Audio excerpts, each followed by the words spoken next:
Hi there, and welcome to another episode of African Business Stories, your insights into female innovators and entrepreneurs building and running businesses in Africa.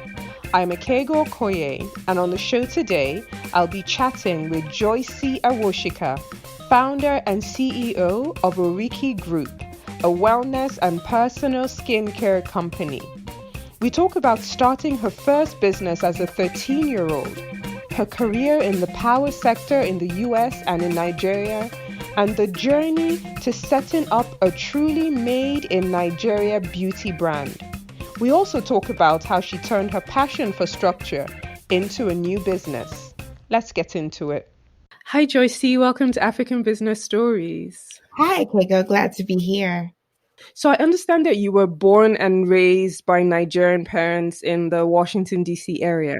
Yes, that's correct. So what was that like? Did you grow up conscious of your Nigerian heritage at all? Quite an interesting question. I definitely grew up understanding and knowing that I was Nigerian. My parents did speak, their native language to one another. So we did hear it often. But then there was also a bit of a divide in the sense that mom and dad definitely raised us in a way where, let's say, for example, Nigerian foods. The kids ate different foods than dad did. So my mom prepared food. She would prepare for ourselves, the children, maybe the typical spaghetti, mac and cheese, different things. And then my father would have his, pounded yam and stuff. And I didn't really understand how different it was until I got a little bit older and started asking my mom, why do you segment it? But I definitely knew I was Nigerian. Where did you go to college and what did you study? So I went to school in Maryland. I went to school in Baltimore specifically, and I studied 2 degrees. I studied business management and energy economics. I did come in as a dance major. Wow. So my background is a bit interesting. I studied, ballet, tap, modern jazz growing up. And I thought I was going to do dance, and so I chose a school that could appease both my parents and I because they had a very strong dance program, but then they also had sciences and other aspects as well. But I ended up doing the business route. Interesting. So how did you end up in New York? So New York is an interesting story. I just had it in my mind. I think part of it was because of the background in arts and dance and modeling. I just knew I had this affinity towards New York City. And so literally by my 3rd year in school and university, I was trying to find a way to make it to New York. And I had landed this amazing internship with a power company based in Baltimore City. And I was working there all summer, making connections, relationships. And then I realized that they had a New York office. So I started creating relationships and, made it clear that by the time I graduated, I would have loved to have an opportunity in their New York office. You finished college and then got that job? Yeah, actually, before school finished, my senior year, I actually applied for an opening. I went to New York for a weekend, had my interviews, a round of interviews, and then I landed the job 4 months before I graduated. So okay, great. Moving, yeah. Great. So how long were you working with the power company for? Total of 3 years. And I obviously did an internship with them for a year as well before I was fully recruited full time. Okay. At what point did you start having this itch to go to Nigeria? Because I understand that you made your first trip to Nigeria as an adult. Yeah. So what led you to make that trip? The itch grew more and more year by year. As a child, I was just discussing this the other day. As a child, I was always eager to know more about my roots. And it just never happened because at that point, the control was in the hands of my parents. So working in New York City, I think one of the crystal moments for me was working on a new project for renewable energy. So we were pricing really big contracts, specifically working on a deal with Walmart. And Walmart wanted to go green. This was a time when everyone was trying to have clean energy, green energy. And I remember sitting there and thinking, wow, I'm traveling around the States looking for a way to help Walmart buy clean power using things like the sun, the wind, and water, solar, wind, and hydro. But yet, every time I hear about my native country, what they talk about is the lack of power. How can I make a difference? And, I guess it was this whole big, audacious dream type of thing. Right. But every day I became more and more restless. And I thought, if anything, let me just go and take the knowledge that I've learned here and see if I can work on something solar or energy related in Nigeria. And that's when I made a decision. One fateful June, I just decided that it was time to put in my resignation. Wait. So it wasn't that you went to visit. You decided to quit and move to Nigeria. Absolutely. That is very interesting. So I mean, we're going to come to talk about you being a process and structure guru later, but I'm assuming that you've always kind of had that trait. So what was your plan? You didn't just up and go, or did you just up and go? I upped and went. Yes, I did. Wow. I called my mom and I told her that I was going to be moving out of my apartment in New York. I needed her help, and she just was like, "What's going on?" I said, "When you get here, I'll tell you." And I just decided at that point that there was nothing to lose. It was a big risk. I will not, downplay that. It was a risk in the sense that I was building a career, but it wasn't a risk from the point of view of if it didn't work out in Nigeria, I'd come back to the States. That's how I looked at it. So I did all these things that would allow them to see how serious I was. I got a visa to go to Nigeria. I started making connections with people I had met over the years who had more ties to Nigeria, just to kind of figure out if I could get a role in the power sector. So I started my own recruitment campaign. Okay. And then I moved. Did you have any friends in Nigeria? I didn't know anyone in Nigeria, but there was one saving grace, and that was that I had a really good friend from the DC area who went to Nigeria often. Okay. And he happened to be going around the same time and said, because I chose to live in Abuja, two major cities, Abuja and Lagos. And I chose Abuja, which is the capital. And so he said, I'll be there. I can help you with, a few things if you need anything. So I think we traveled a week apart. So how did you choose Abuja? So I chose Abuja based on the advice of the people who I'd been calling. So the people who I called were just people I met at various African business conferences. Right. Around that time, almost a lot of the schools, Harvard, Wharton, had begun doing these African business conferences, and I would always attend, just trying to meet people. And when they started to ask, what do you really want to do? Making sure I really understood what I was signing up for. Many of them suggested that Abuja would be an easier place to kind of settle down into, being that it was government there. The infrastructure was quite better than Lagos State at the time. And so I chose Abuja, and I looked for opportunities in Abuja. That's so interesting. So you arrive in Abuja. This is now what, 2011, 2012? 2011. And you have a couple of roles in the public sector while you're in Abuja. Can you just talk to us a bit about your stint in Abuja? Yes, absolutely. My first role was with the Nigerian Electricity Regulatory Commission. It's a mouthful, but it's NERC.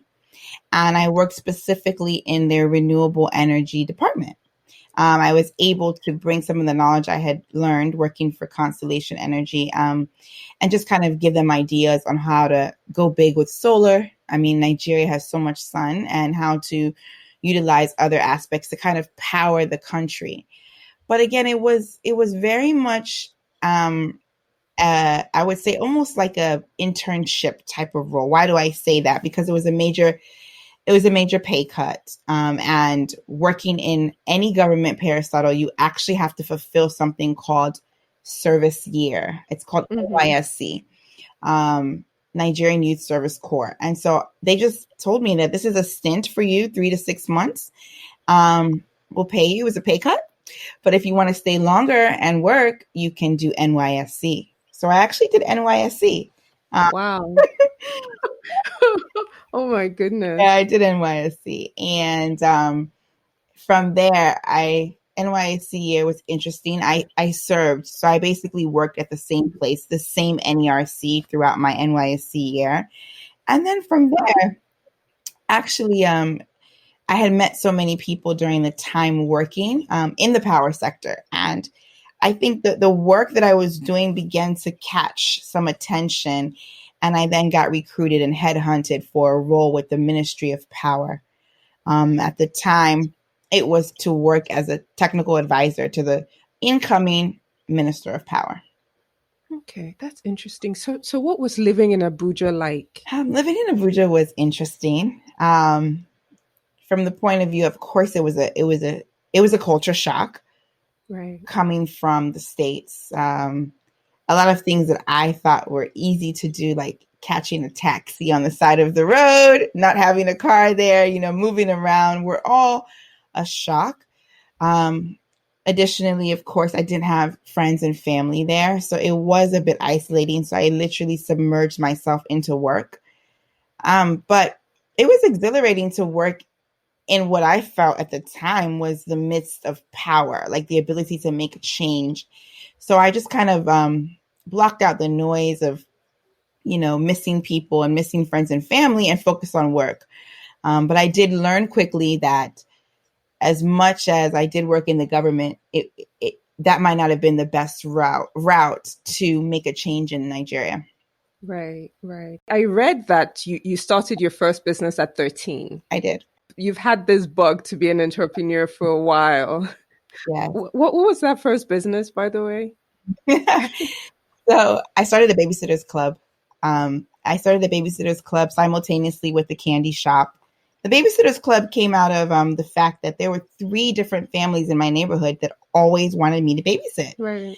And I would have to choose between which one I could do on any given day. And then I realized that they all had a need. And why don't I work with other teenagers in my neighborhood, kind of train them up and say, this is what the McGugans want when you babysit them. This is what the Jacksons want. And then basically they paid me to set them up with different homes. It's such a crazy idea. Now that I look back at it, I'm like, I was making commission at the age of 13. Wow. But, beyond that, what else, other things I did was I just was always problem solving. Right. So in middle school, we did not have a candy shop. We didn't have a snack shop. And every time between the breaks, we were always looking for something to snack on because lunch was just once a day. So I turned my locker into a candy shop. Wow. And I went to Giant stores and I bought all the candy and chips and snacks, put them in my locker. And in between classes, my locker had a line of people buying stuff. We had literally 3 to 5 minutes to sell. So guess what the school did? They took my idea and they started a candy shop. But I still continue to sell my snacks as well. That's so awesome. So you moved to Abuja and you still have this entrepreneurial spirit. And I understand that you had quite a few side hustles while you were working for the government in Abuja. Can you just talk to us a bit about those? Yeah. So funny, interesting, one side hustle actually was bigger than anything that I did entrepreneurial wise in Abuja. And that was, I started in the hair business. Again, solving a problem, right. Walking around Abuja, going to work with, the human hair extensions that I wore, which I have always had a knack for. And every lady would always say, oh, it's different. Where can I get it from? And I remember calling my mom one day and say, listen, everyone's asking me. I better monetize this opportunity. But it's interesting, Akego, a little small idea where I just took a couple $100 worth.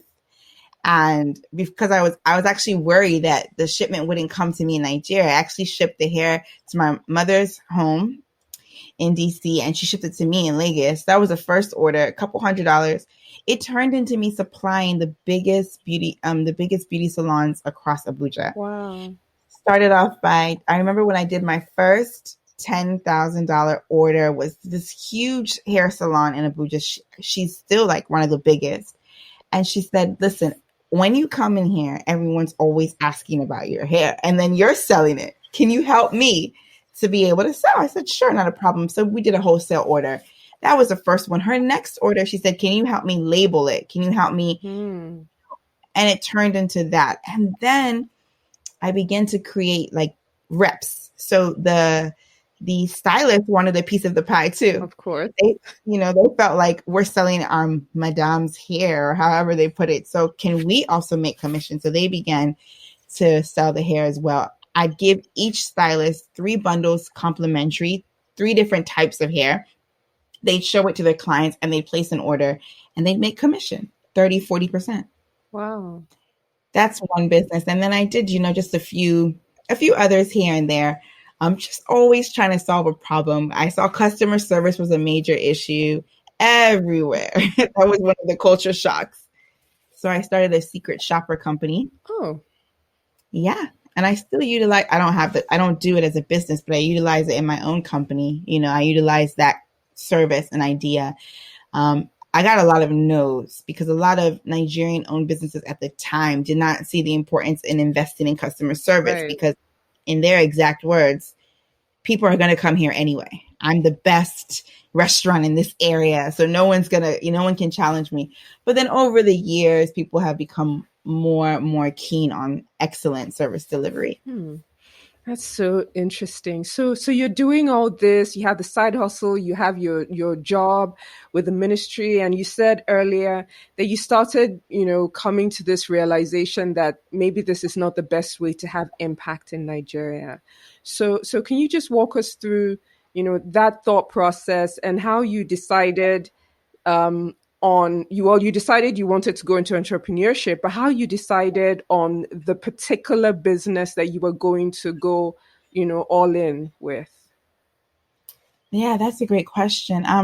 Truthfully speaking, I dream of a Nigeria where the government and the leadership, actually cares more about its citizens. So what do I mean by that? I was working in the power sector and I would proffer solutions. Other experts would proffer solutions and we would just see the solutions end on the piece of paper, right? So imagine you're in a meeting and you're saying like, this is how we can solve this issue of power in this community. We can utilize gas or we can do this. And it would never go to the next level. It became really frustrating for me. And it almost felt like I was just talking and writing, but there was never going to be any traction with these ideas. I remember the day that it really clicked for me was I left a meeting where I was blatantly told that this is not how it works here. You can have the greatest idea, but if you don't have X, Y, and Z on your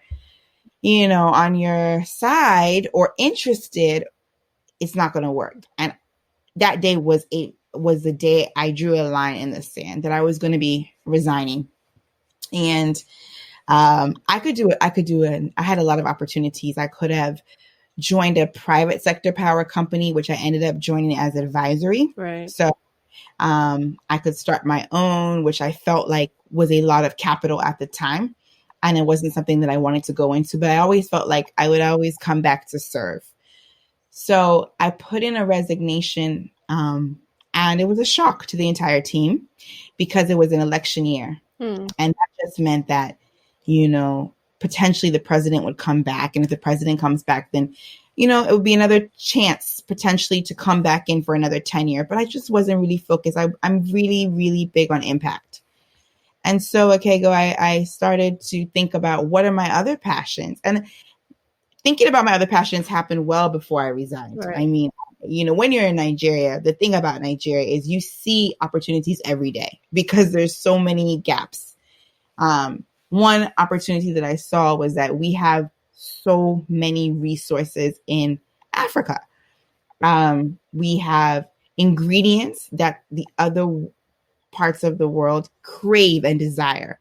Many people know Nigeria for shea butter, maybe also cocoa. But there's so many other things. And I began to say, how can I play a role in this aspect? And so I began the journey of starting ORI.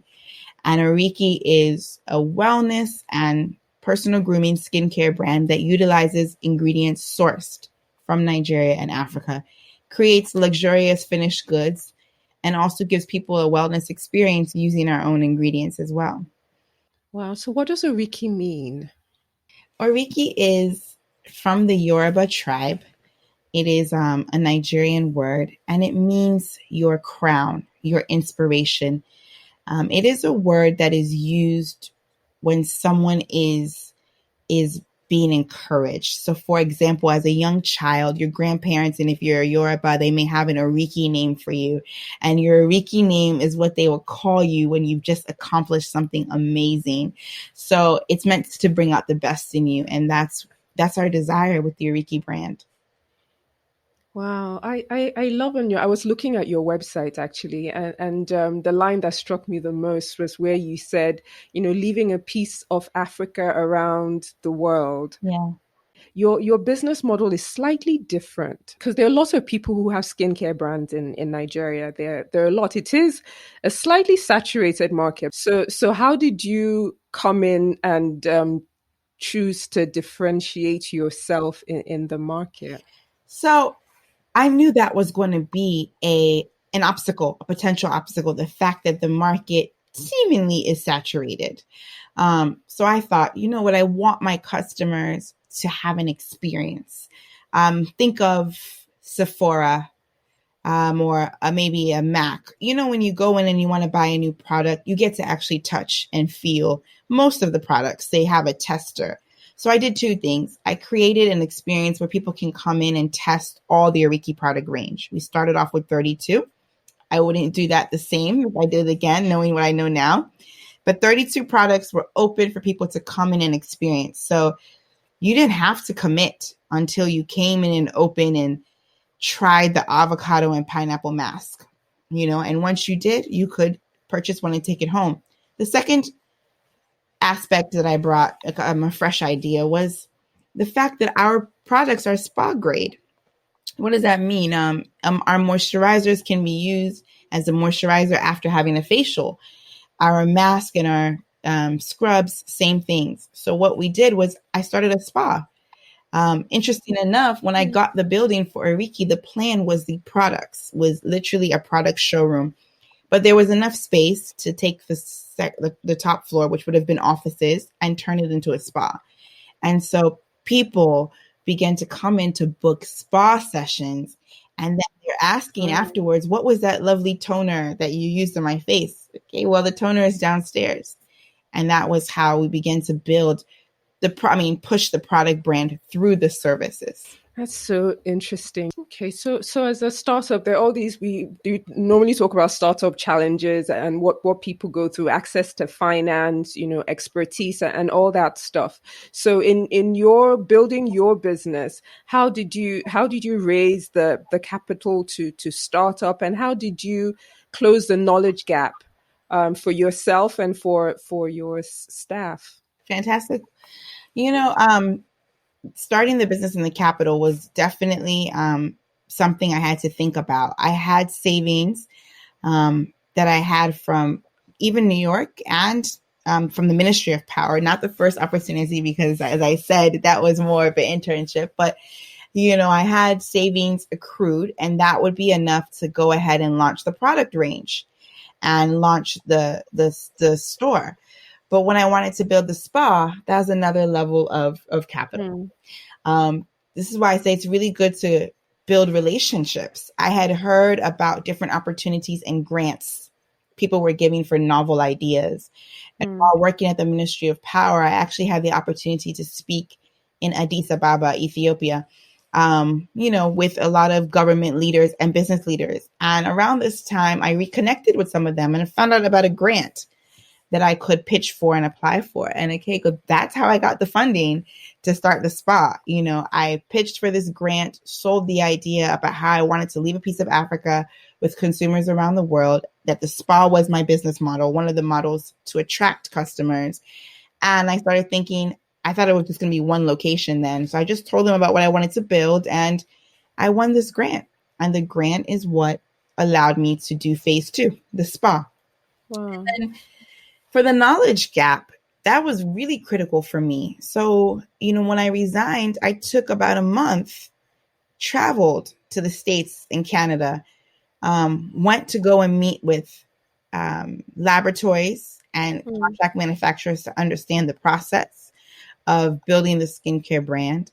I had also started a course, which took me several months to get accredited in natural skincare.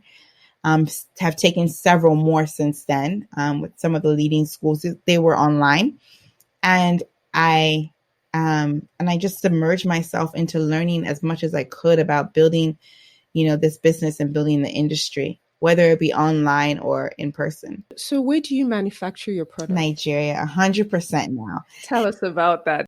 Because in the very beginning, I had dreamt of manufacturing in Nigeria. So I went around and thought, the best way to do this without putting more capital or finding capital for a factory is to find already existing skincare manufacturers and then either purchase their space during downtime, or see if they can contract manufacture.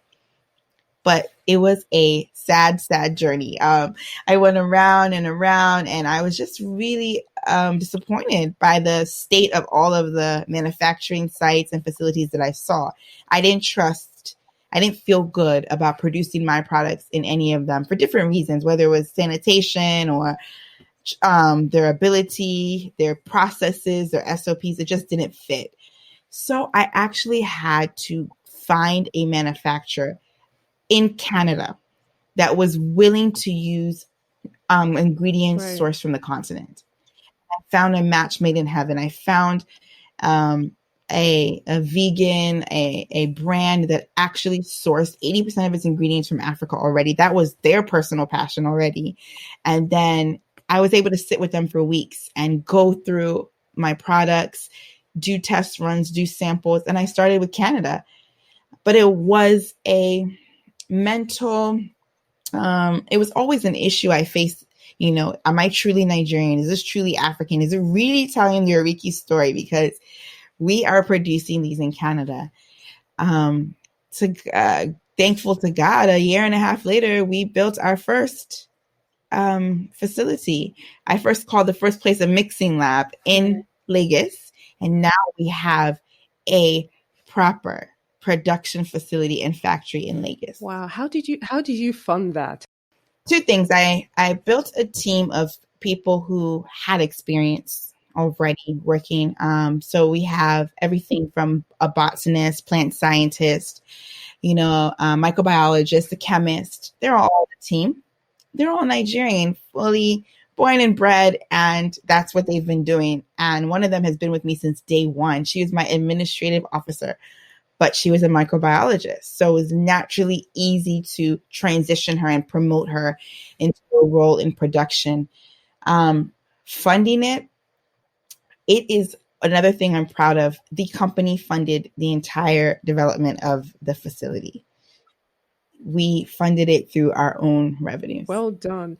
So you set up in 2015, and in the 5-year period, you established 6 spas. I read 3 of them you own outright. I mean, that is amazing for growth. That is so amazing. So how have you been able to achieve such scale in such a short amount of time? Well, this is where I like to talk about the other part of me. I have a knack for processes and structure. To achieve scale, you have to be able to replicate what you're doing with minimal interference. So a lot of people kind of confuse growth and scale. Growth is growth in revenue, growth in the number of locations, fine, growth in your team. But scale is being able to say, I can open this second or this third location, and it does not affect my current processes, my current operations. I can replicate seamlessly. And how I did that is by creating structures. What does that mean? That sounds like, a word, that people throw around a lot. But what it really means is being able to actually document all processes, all tasks, all the roles in a company, and ensure that if I wasn't in the picture right now, someone could actually build this same thing, build a new location using the exact same processes that were followed. An interesting story, while I've always had this administrative knack and this desire for process, or let's say structure and processes, my life trajectory actually influenced it being such a focus in Oriki. The year I started the business, I got married. Okay. Shortly after I got married in 2016, and we were expecting our first child immediately. From getting married. From getting married, we found out a couple of weeks later we were expecting, and literally I had to figure out what I was going to do about Oriki because Oriki was a new company. So I started researching and just looking into it, and I thought I just need to make every single employee an amazing employee through and through without me. They had to be completely conversant on what was expected of them, excellent at their jobs. And I used a tool called SOPs, Standard Operating Procedures, to do that. And that was why we were able to run and flow for the 5-6 months that I was out of the country. Interesting. The company grew, and I came back and had my baby, and I was expecting again. Wow. So literally, that is why I've become. And so I'm a really big advocate of it, because I know a lot of people say when I'm not in my business, it's not the same, but then that's not sustainable. Mm-hmm. So I think, the fact that we were able to put all these procedures in place and delegate and automate as much as possible allowed an opportunity for other people to approach us to build their spas.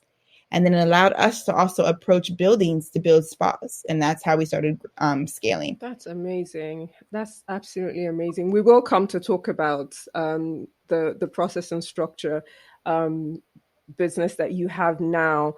So this type of growth obviously comes with its own sets of challenges. What challenges have you faced with this growth and scaling, and how have you dealt with them in the last few years? It definitely comes with human resource challenges, ensuring that the experience is the same in every single one of our locations. I had to combat that by deciding that it was important to outsource to experts wherever we could. I believe in delegating when you can. So we have a group human resources officer, and that's her role, figuring out the KPIs for every single employee, determining standardization, and making sure everyone is fulfilling their job descriptions and their expectations. That was one challenge. Also, structuring the company as far as capital, accounts, making sure we always had, because revenue is very different from profit, and making sure that we always had working capital to be able to fund the next project. So by the time we built Oriki number 2, we realized this could be a thing. We could actually build multiple Orikis. So why don't we structure our finances in a way where every single month we're contributing to an account where we're basically accruing money for the next Oriki location. So at the time that when we're ready, we would have the money in the bank. That was another challenge with. And then leadership. Obviously, in the very beginning, I played a critical role in the operations, but let's not forget that my dream is really the products to scale and for the products to be distributed globally. And so the spa, in a way, was an interference in working on the strategy for products. So I had to groom and bring in leaders that were operationally sound and excellent.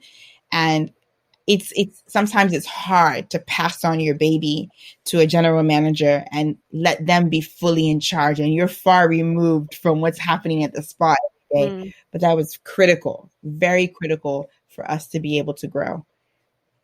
Wow, that's awesome. So we've talked here and there about you being a process and structure guru, and it seems like you have a new business or a new venture of sorts. So can you talk to us? I think it's called SOAR. Yeah. So can you talk to us about that? Yes. You know how people can come to you for questions over and over again, and then you realize that there must be something here if I keep getting asked the same things over and over again. And I Right. found that a lot of entrepreneurs would say, Joycee, how did you scale your company? I have a dream to open multiple locations, or I am stuck with human resource challenges. No one seems to get it. I'm tired. I'm overworked. And I would share what I did. I would, have a quick conversation and analyze and provide strategy. And then the testimonials and the feedback were, enormous. And I didn't take it to be anything I could monetize until really 2019. And again, more so seriously in 2020, in the midst of this pandemic. And that was because people really needed help, and it used to be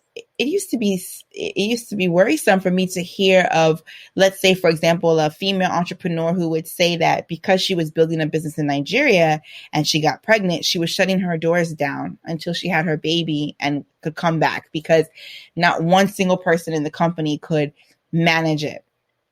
And Mm. so it started with me sharing and helping friends and family and other people, complimentary. And then it turned into, can I have strategy session with you? Can you create SOPs?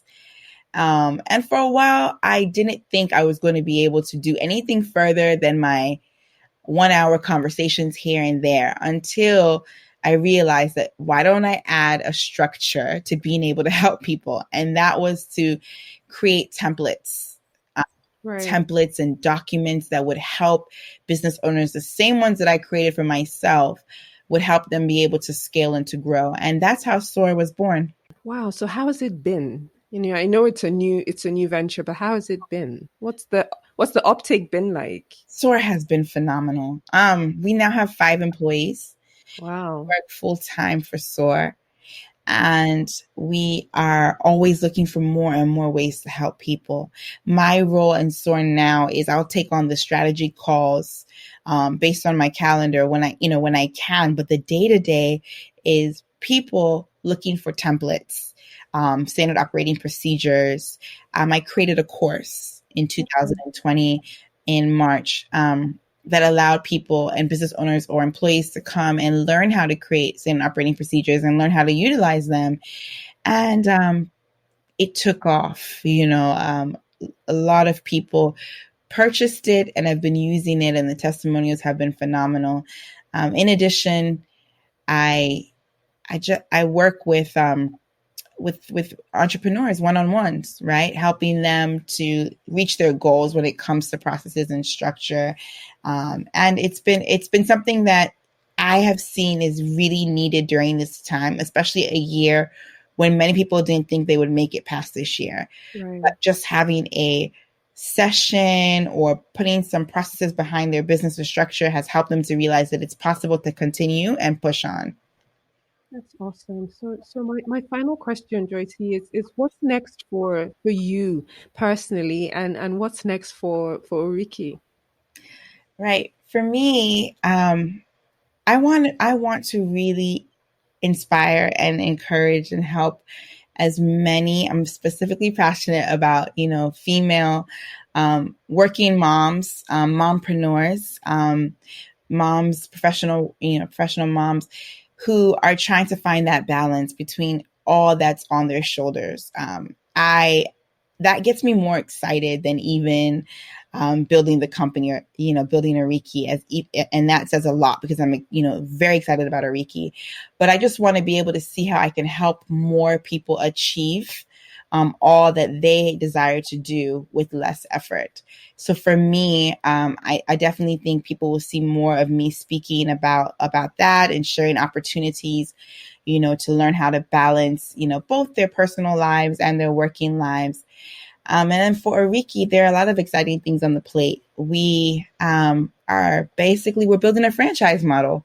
We're going to Right. give opportunities to other people to become wellness entrepreneurs across the world, really.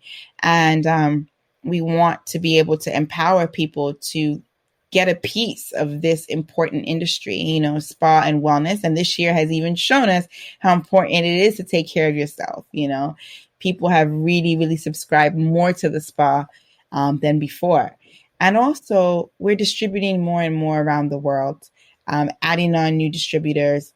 We're about to launch a new product range that I'm very excited about.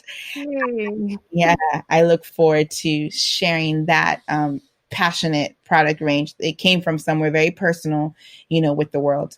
Awesome. Awesome. Thank you so much for sharing your time with us, and we wish you all the best. That was Joycee Awosika, the founder and CEO of ORI, a wellness and personal skincare company. On the show, we continue to explore what scaling means to female entrepreneurs in Africa and how to achieve this. Here are some of my takeaways from today's conversation. One way of measuring scale is your ability to run a business with minimal interference. Secondly, in order to scale, you need to put the right structures and processes in place. And lastly, monetize. Identify that opportunity, passion, and skill, and monetize it. Thank you so much for listening. If you like this episode, please leave us a review on iTunes or Apple Podcasts. It will help us greatly. I'm Akego Koye, and you have been listening to African Business Stories.